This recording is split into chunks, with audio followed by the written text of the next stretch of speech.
Un certain nombre d'écrits et de films, de la dernière tentation du Christ au Da Vinci Code, déchaînent les fantasmes et l'imaginaire à grande échelle.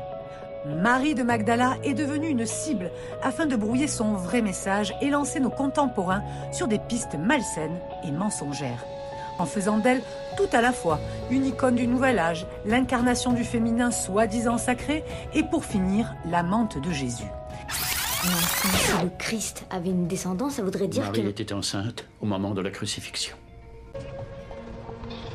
Pour sa propre sécurité et celle de leur enfant à naître, elle a fui la Terre Sainte et elle est venue en France. Ça a une fille, Sarah.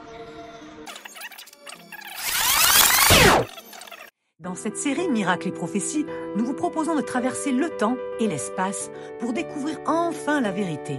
Cela grâce à la publication en 2022 du livre de Mario Canciani intitulé « De la Palestine à la Provence, la famille de Béthanie » qui retrace toute la trajectoire de cette femme hors du commun.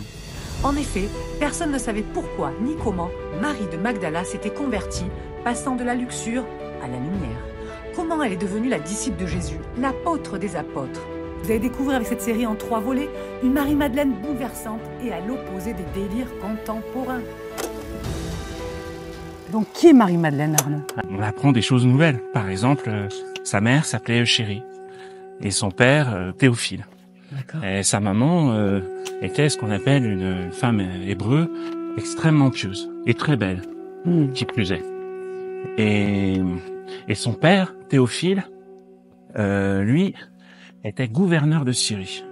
Ah oui. Ça, c'est extrêmement important de comprendre ça. Une famille très riche alors. Alors, extrêmement riche. Et c'est pour ça que, à la mort de ses parents, notamment à la mort de son père, Marthe, Lazare, et donc Myriam, parce qu'à l'époque elle s'appelait Myriam, hein, c'est Myriam de Magdala, donc c'est devenu Marie-Madeleine ou Marie de Magdala.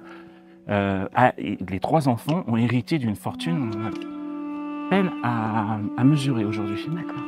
Pour te donner un ordre d'idée, elle possédait, toute la famille possédait presque plus de la moitié des richesses de la Palestine.